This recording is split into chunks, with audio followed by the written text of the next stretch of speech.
That's the sound that lets you know we're choosing a little bit of light refreshment, as selected by Ace producer Suze. What have you picked there from the pub's shelves? I've picked a very nice tropical pale ale from Wild Beer Company called Pogo, 4.1%, and it's got orange, guava and passion fruit in. So juicy beer.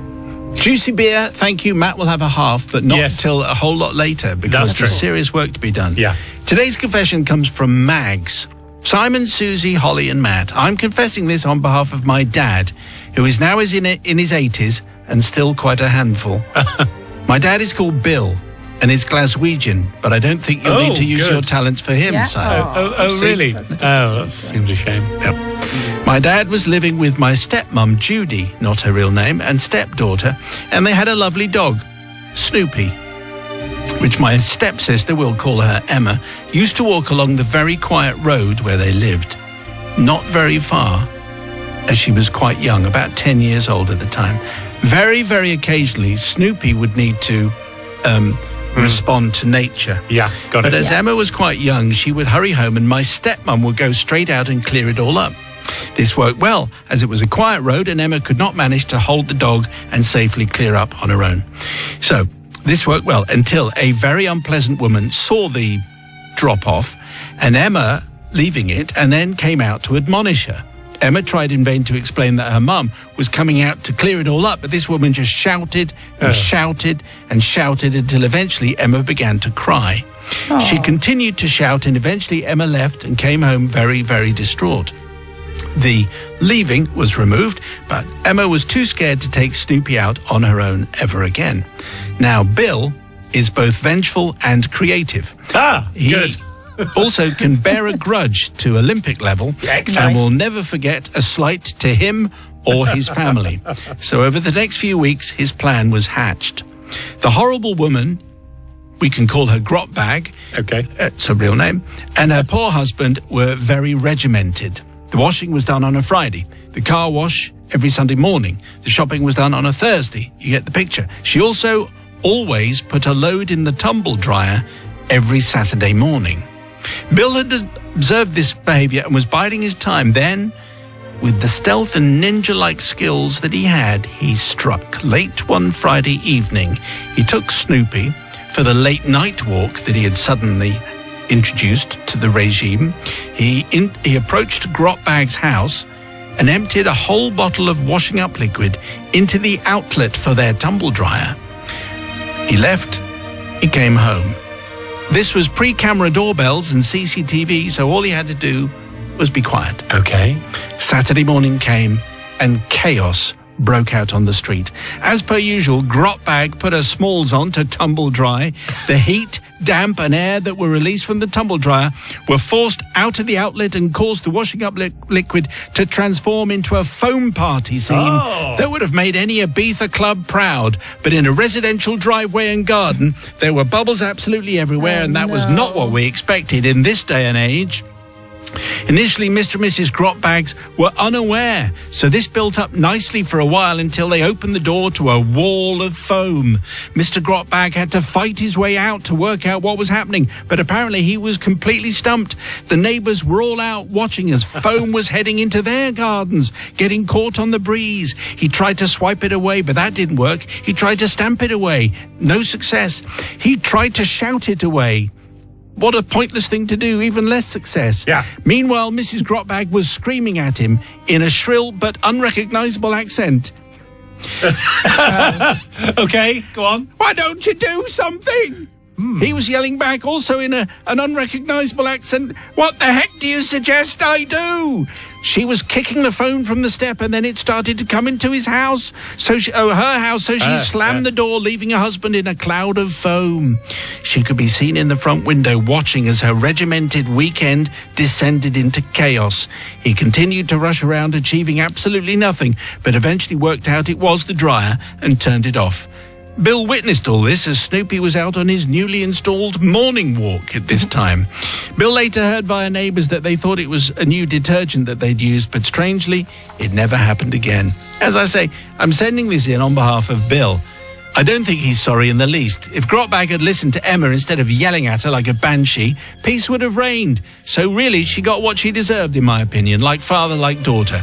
I think the only forgiveness he'd want is from the other neighbours, who were completely bemused, but I think they found it entertaining as she was universally disliked. Oh. Emma wasn't the only one who'd felt her wrath. I listen to the podcast every week and I've enjoyed Confessions from the very beginning. So a mug that I can pass on to Bill would be very welcome if Holly is feeling benevolent. Well, I mean, I absolutely don't know about that. We'll discuss that later. We will. In the podcast. Yeah. In the podcast, in fact, because that's matter for the podcast. Subscribe to the podcast, otherwise you'll miss out what's going on. Sister Susie, what do you say to Mags, please? Well, Mags, Bill does sound fun, and vengeful and creative does sound really nice, and Grotbags does sound really horrible, but I hate to be the party pooper, really, and he doesn't really want forgiveness, so I'm sure he won't mind if I don't forgive him, but just think that could have broken the tumble dryer. There could have been a lot more chaos, and I think, it was just went a little bit too far, maybe, for my liking, so not forgiven. Still funny, eh? Yes. It was still funny. I admit, I agree, it was funny. Yes, I'm going to forgive Bill, man after my own heart, being able to bear a grudge to Olympic levels and be creative whilst you're doing it. I mean, there are many things that I would have done in that situation which are nowhere near as nice and fun as putting some washing up liquid into the outlet for the dryer. So I think you did well there. And Grotbags had it coming, didn't she? Won't be doing that again, will you? Except she doesn't know that except she doesn't one know. thing led to the other thing. But I think she knows that the universe has karma. There you go. Karma with the fairy. So yes, definitely forgiven. Okay, all right. Well, so we'll take that as forgiveness from Matt, much to everyone's surprise. People's verdict, please, 61054. What do you say to Mags? 61054 on the text. First word is Simon.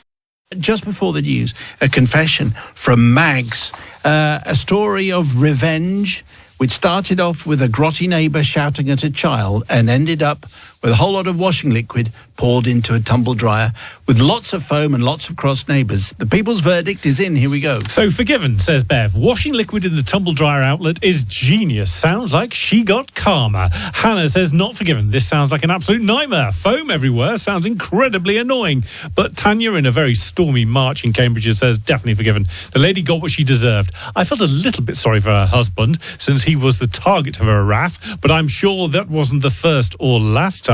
She should have listened to little Emma. She certainly should have done. Thank you for all the verdicts and thank you for the confessions. Please send yours to confessions@greatesthitsradio.co.uk. Time for a little bit of refreshment. That's what we need, and we fortunately have Sister Susie live from the pub to provide us with this refreshment. What have you chosen today?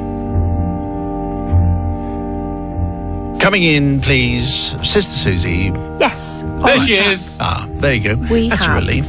Phew. Vibrant Forest, Summerlands. It's 3.4% session IPA. Very light, but also full of flavour. Delicious. Tasty. Excellent. Well, we'll have a half and we'll keep it for later, obviously. Yes, well done. Although it's a Tuesday, yes, so Matt can consume. That's no very more nice. dust for me. Today's confession comes from Canoeing Keith. Thank you, Canoeing Keith. Simon and the rest of the ever-forgiving team, this is a confession I've carried like a soggy life jacket for over 20 years. I've managed to build a decent life, a home, a steady job, 2 wonderful children, and a wife I still can't quite believe said yes. But there's one event from the summer of 2002 that I've never admitted to anyone, not even to her. Wow. And it all started at a summer camp in the Lake District. Back then I was 14, tall, awkward, acne-prone, and so painfully self-conscious I could barely hold eye contact with my own reflection. My parents, convinced I needed to be less indoorsy, signed me up for a week-long adventure camp, the sort with trust falls. I had to check. They're the ones where you show that you trust other people by falling back. Backwards, yes. And they catch you. Yeah, right. Midges and counsellors who insisted on being called names like Badger and Gaz. Anyway, I was given Gaz. It was supposed to be fun. It was not. It rained a lot, and I was beginning to hate every single minute of it. Until I met Emma from Cabin 4. She was also 14, confident, funny, wore jelly shoes with absolute defiance, and had a laugh like fizzy lemonade. On day 2, she handed me a jelly baby after I tripped over a canoe paddle, and I fell harder than I had onto the gravel path. I was, quite simply, besotted. But there was a problem. A tanned, floppy-haired, surfboard for a shoulder blade shaped problem by the name of Josh Johnson. Ugh, Josh. Josh was 15. Oh, no. Popular. Athletic. Everything I wasn't. He could light a fire with a crisp packet and sheer self-belief. What? Worst of all, Emma clearly fancied him back. So when I found out that the big Thursday canoe relay would require partners, I spent all of Wednesday mustering the courage to ask Emma to team up with me. But Josh, with his perfect timing and even more perfect hair, beat me to it. "Hey," he said, flicking his fringe like a shampoo advert. Oh, fringe. "You've got good balance. Want to pair up?" What? She giggled, and I died inside. That night, whilst everyone else was singing American Pie around a campfire, I slipped away and made my way to the boathouse. And there it was, their canoe. Red, shiny, and smug. I don't know what came over me. I didn't want to hurt anyone. I just wanted Go on. a little bit of revenge, a chance, something to tilt the odds just a little. So using a small adjustable spanner I found hanging on the wall, I loosened the bolts on the rear seat just slightly, just enough to make it unstable. The next morning, Josh and Emma were first onto the lake. They waved. She smiled. I looked away, and then, within seconds, bam! The rear seat gave out. The canoe flipped like a pancake. There was flailing. There was shouting. There was one glitter jelly shoe that floated away into legend. Oh. Capsized. It was a beautiful and terrible and unforgettable experience all at the same time. Josh splashed and flailed. Emma screamed, surfaced with seaweed in her hair, and swore loudly at Gaz, who ran over yelling about faulty boats and conduct reviews. The whole race was delayed. Josh spent the rest of the day in a damp hoodie and soggy pride. Emma, dripping and furious, told him he'd ruined everything. And then, to my shock, she sat next to me at lunch. We started talking. First about the canoe disaster, then about the terrible breakfast sausages, then about everything. That night we roasted marshmallows side by side. She slipped her jelly shoes off and dangled her toes into the lake. I offered her a jelly baby. I'd saved it from earlier, and she took 2. Oh. We stayed in touch. We wrote letters. We met up the next summer. We started dating when we were 17. We broke up at university. Her idea, devastating. Oh. We got back together at 23. Oh, right. Yeah. Wow. And Father Simon, I married her. Of course. We've now got a semi-detached in Oxfordshire, a dog called Peanut, and 2 kids who are dangerously close to being old enough for summer camp themselves. She still tells the story sometimes about how her canoe flipped thanks to some dodgy maintenance and how it was the best, worst day of her life. She never suspected a thing until now. So, Emma, if you're listening, it wasn't a dodgy canoe, it wasn't Gaz, it was me. I sabotaged the seat, I dunked Josh Johnson. And I did it because I couldn't bear the thought of not sitting next to you. Do I regret it? Every time I hear the words team-building exercise, yes, but also no, because it worked. So I would ask for forgiveness, not just from you or from Josh, who for the record became a PE teacher and still looks like a walking sunbed, but from my wonderful wife, Emma. You were worth the capsized conscience, but I'm truly sorry, even if I do it again. Yours in long overdue honesty. That's Canoeing Keith. Well, I mean, we changed a few names here and there, so hopefully Josh doesn't get spotted. But anyway, very dangerous work from Canoeing Keith. I know Sister Susie's going to come down very hard. Oh, well, I do like a love story, and I'm a bit of a sucker for that, Canoeing Keith, but I suppose I should say you may only have been 14, and, you know, everyone's been there, unrequited love and all of that, and just... You could have caused an injury. Sabotage, danger, flailing. Danger. High Low voltage. water, yes. Indeed, yeah. Open water. Someone could have, you know, drowned, probably not, but it could have been dangerous, and thankfully it wasn't, and I'm glad it all worked out in the end, but I'm afraid there's no forgiveness here. here. Brother Matthew. Yeah, that would have taken a dark twist if they drowned, because we probably wouldn't have read that one out, I don't think. So I'm going to forgive because, we all know a Josh with his fringe and his tan and his ability to talk to girls. And it's, the worst. And he's older. Even worse. But she dumped him pretty fast when he got a bit wet, and that ruined his fringe. So good for her, and good for him as well. And keeping a secret for, how long is it? 23 years. So yes, I'm definitely going to forgive. In the words of Peter Gabriel, up on the Salisbury Hill, yes. He said, I'm going to forgive because Josh sounds like a pain. Okay.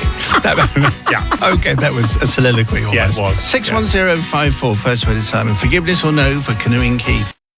Just before the news, we had a confession. Tuesday's confession came from Canoeing Keith. It starred Canoeing Keith, age 14, Emma 14, Josh, who was 15, also a canoe, a spanner, and then a wedding.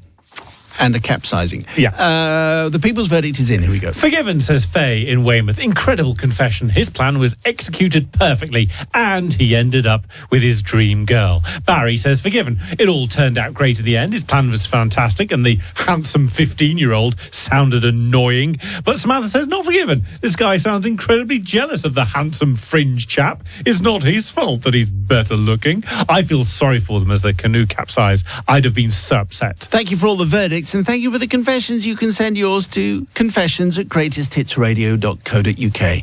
It's 5:47. This is Greatest Hits Radio, and if you're in need of refreshment and you're fed up with the usual choices, Sister Susie is going to suggest an interesting option. What have you got? Yeah, I've gone for a very lovely lager today. It's Days Lager. It's 0%, clean, crisp and dry, and it's brewed to a traditional Helles style, which is a German style. It's very tasty. Very good, thank you. And that's 0%, so we can have one during the show. Very good, very responsible. Thank you very much indeed. Today's confession comes from, it comes from Brian. I've just made it up there. Oh, okay. Right. And I think PG. I think we're hinting at a PG here.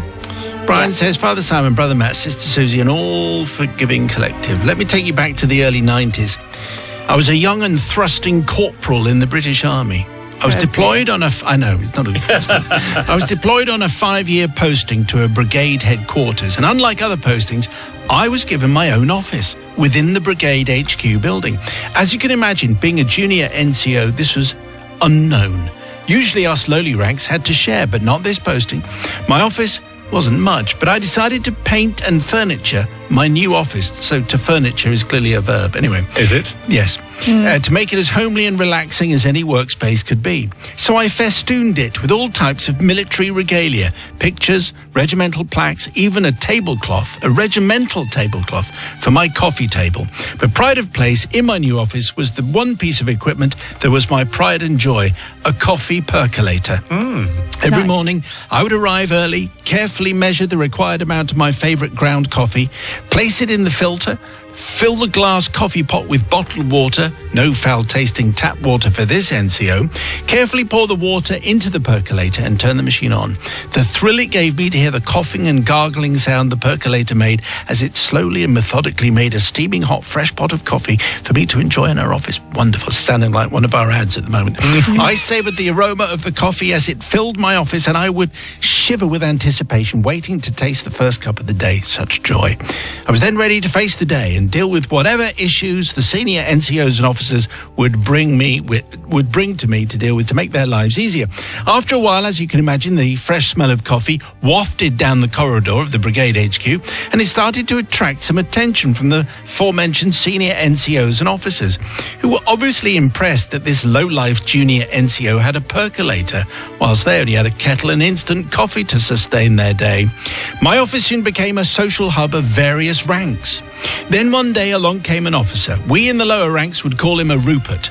Imagine someone from a privileged background who is afforded every luxury and opportunity in life, silver spoon, nanny, public school education, rich mater and pater, who have a hereditary title that this Rupert would inherit one day. That type of officer. And even worse, is obviously an in-joke here, he was from the Royal Horse Artillery. Oh, I mean, honestly, they're known to be particularly Ruperty.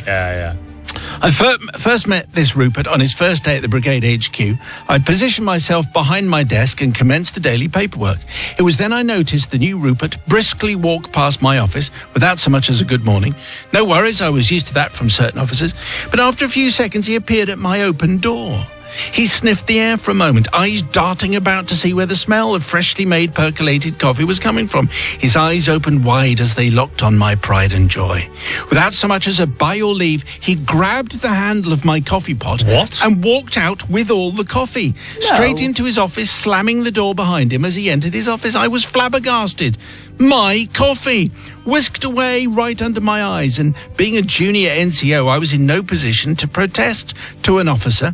After an hour, I heard his door open and he marched back into my office, and with an empty pot in his hand, he placed the pot rather aggressively on my desk and said in an authoritative manner that officers of privilege use when they talk to men of lower rank.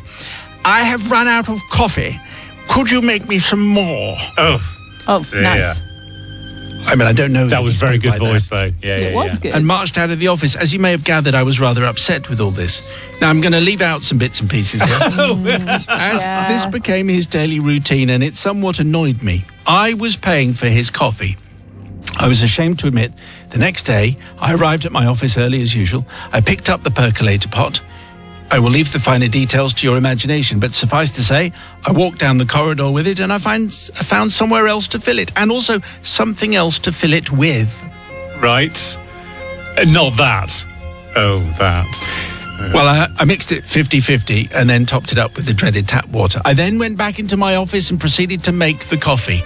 I settled into my chair and commenced my work, and without fail, the young Rupert promptly arrived at my door, grabbed the pot, and stomped down the corridor to his office. Once I heard his door slam, I allowed a smirk to creep to my face, expecting shrills of disgust coming from his office at any second, and I waited and I waited. After an hour, Rupert appeared at my door. I was ready. I was prepared. I was surely about to get the sacking of my life. It may be demoted, but no. Rupert stood there, looked at me and said, "Have we changed the coffee?" Yes, Thinking on my feet and with slight panic rushing through my body, I said, "Yes, sir, we have. I switched it to the Quick Save own brand blend house." He looked at me for a short while, and totally unexpectedly, he said, "Good, I like it. Don't change it." And then he slammed the pot on my desk and said, "I've run out of coffees. I need some more." And then he stomped out of the office. I couldn't believe my luck. Needless to say, I made the Rupert a fresh pot in this particular way with my extras every morning that he was posted with us until he went back to the Royal Horse Artillery. Off you go. Them again. He never cottoned on. Father Simon, I ask you please and your team's forgiveness for my unforgivable act of pollution. Not the act of making the Quick Save own brand blend for the Rupert, but for the rest of the officers and NCOs at the Brigade HQ who had to make do without a fresh brew and a biscuit for 6 months whilst the Rupert stole my coffee for every single day. Needless to say, I threw the percolator out after he left and replaced it with a brand spanking new double-potted percolator once he had left. He does like his percolators. He does, doesn't he? Does Brian. A classic army tale which I neatened up and tidied here and there and made more appropriate for family listening. Sister Susie, what do you say to Brian? I think Brian's just a bit disgusting, really. I don't want any of Brian's extras in the coffee, and even though, you know, the guy was a bit annoying and, you know, there was a hierarchy that he had to believe, and I just think he wasn't very nice, and maybe you did want to get it back at him, but I don't think that was the way to do it, and it's made me feel a bit sick, so I'm not forgiving. You do have to go to extremes to get some very good coffee, and that's exactly what Brian has done. What do you say, Brother Matt? He certainly went to some extremes there, didn't he? I'm going to forgive because, and frankly, all of us are going to forgive because of Rupert being an insufferable individual, and also Rupert, he didn't spot anything, did he? Didn't have any taste. He preferred the taste. Yeah, he preferred it, in fact, didn't he? Very much in common with that class of people, I find. So yes, I'm going to forgive, and no one else was hurt. And he's getting through that coffee at a rate of knots as well. That much coffee, he'll be creating his own coffee in some time. So I should say I'm going to forgive. Okay, well, it's slightly distasteful, but do you forgive Brian, yes or no? It's the people's verdict. 61054. First word is Simon. Just before the news, however, a confession. which featured a British Army corporal, a coffee percolator, an entitled senior officer, and a new coffee blend. Previously untasted and certainly not to be recommended. The People's Verdict is in. So Hannah in Chester says, not forgiven. This confession is disgusting. I know the Rupert chap wasn't very nice, but really. Mark in Salisbury, though, says, being an ex-junior NCO, I definitely forgive. There's nothing worse than a Rupert, especially as he was in the Royal Horse Artillery. And Stephen and Joe in Llantwit Major say, my wife and I forgive and would have chipped in for the coffee granules. Okay, very good. Thank you for the verdicts and thank you for the confessions. Send yours, please, to confessions@greatesthitsradio.co.uk. Right, okay, it's refreshment time, just ahead of the confessional. What have you picked, Suze, from your well-stacked trolley? Well, I've gone with a very delicious white port and tonic. Slightly different variation instead of a gin, Matt, for you maybe. It's like quite light, crisp, and, you know, a slice of orange or rosemary I know that you'd be a fan of. Yeah. Matt has a slice of rosemary in pretty much everything. Everything. Yeah. I demand everything it. going. Yeah. Today's confession comes from Moneypenny. Oh. Thanks, Moneypenny. Father Simon, Brother Matt, Sister Susie, and Sister Holly. Alternative facts are all the rage these days, but I seek forgiveness for something that took place when I was a teenager and thought that my alternative fact was far more interesting than reality, even though I should have known better, especially as this confession takes place in a church where all sins count double. Is that true? Apparently so. Is that right? Yeah. Let's say that. Who keeps the tally there then? Anyway, Moneypenny continues. I would like it known that I still have very strong links with this church. I reckon she's probably the vicar. Yes. And many people there, but I know that they will forgive me and will understand this youthful misdemeanor. My tale is from the early 2000s when I would go to church coffee mornings on a Saturday morning with my parents and would soon disappear into the main building to help old Arthur with visitors looking round our lovely church. Arthur was a wonderful old man who would tell me many stories about his past, and we would take great pride in telling tourists about our wonderful church. Nothing could be more fulfilling than impressing our casual tourists with all of the facts. Our lovely church has many interesting features, which Arthur and I would happily talk about, including the beautiful stained glass, the magnificent choir stalls, and, for a reasonable price, drawings of the church. But our favourite part of the tour was when we would take the visitors to the board that showed our past vicars. Now, this may not sound that interesting to be shown a board of names, although actually from my point of view, that's a very interesting place because you'd be amazed what literary stimulation you can get from a board of names of vicars in a church. See Itch for details. Yeah. Just thought I mentioned that. Anyway, but this beautiful, that's nothing to do with this. Nothing, no, just shameless. Shameless, board of names of vicars. Anyway, but this beautiful church is located in Kent. And it's approximately 33 miles from Sandwich, a town known to have been frequented by a certain espionage author by the name of Ian Fleming. I have done my research here, Father Simon. I looked into this author, and there are many tourists that now know something very, very interesting.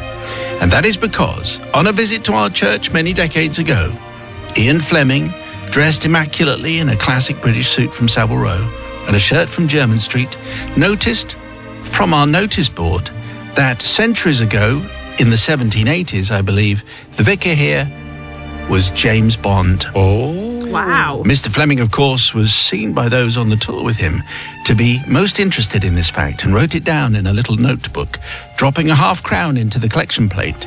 Thanks so much, he was heard to say, very illuminating. He was heard to say that, was he? Wow. That's good.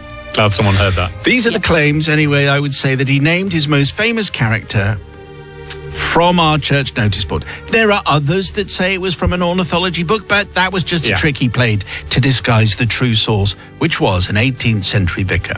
Now, I'd love to say that Arthur and I only did this a few times, but this actually went on for years.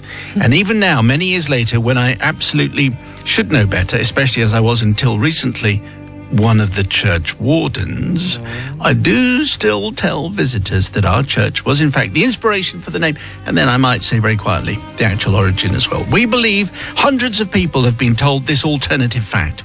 They in turn have told hundreds of others this alternative fact, and so an alternative history has taken root. So I seek forgiveness.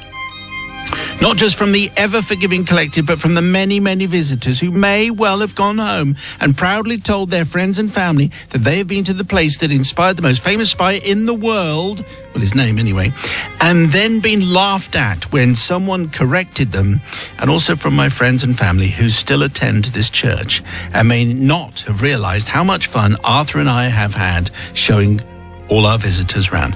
I'm sure tour guides make stuff up all the time, and that's what me and Arthur did, just this one fact. Please feel free to use my real name unless you can come up with something that's suitably spyish.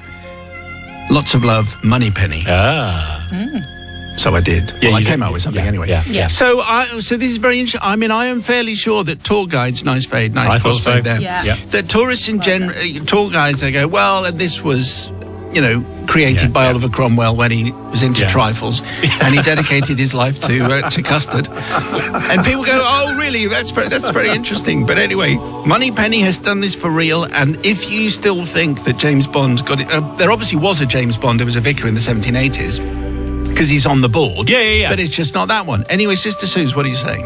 Well, do you know what, Moneypenny? I do like a confession that features a parish notice board. So, yes. Well done. You get some bonus points for that. And really, I'm struggling here to find what harm was done, because who really knows Lies. Where Ian Fleming got that from? And from an ornithology book, apparently.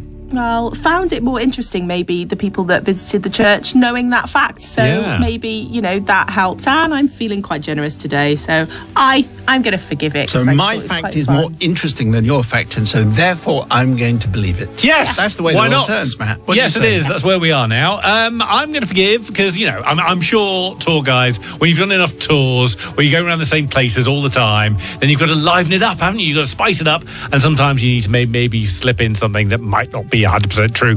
So, or true at all. So I would definitely go for that. James Bond, everyone loves that. Everyone's going to love thinking that they've gone to this church, seen the stained windows, and then thought, oh, look at this. It's James Bond. Happy landings, Blofeld. So for all those reasons, yes, I'm going to forgive. People's verdict, please, 61054. First word is Simon. Do you forgive Moneypenny, yes or no? But just before the news, we had a confession from Miss Moneypenny, who basically, it was a story about James Bond, who apparently got his name, this is absolutely an alternative fact, from a James Bond who was a vicar in a church somewhere in Kent 300 years ago. And that's a true fact. Yes. That's certainly what Miss Moneypenny and her friend said as they were taking people around the church. Of course, it's not true, but hey, let's see what happens with the people's verdict. So everyone forgives. Georgia in Bournemouth says, forgiven. It was only a little white lie, and ultimately no one got hurt. The tourists of the church feel like they got a funky James Bond fact, and Moneypenny gets a laugh. Win-win. Eddie in Edinburgh, Moneypenny's forgiven. It should be an unwritten and accepted disclaimer that the tales on church tours can be treated like a parable and not taken literally. Okay. And Mr. Chapman says Miss Moneypenny's completely forgiven, as my granddad taught Ian Fleming to play golf in Sandwich. True story, I think. Excellent. All these stories, that's what we need. Okay, confessions at greatesthitsradio.co.uk. There is a brand new podcast with you tomorrow.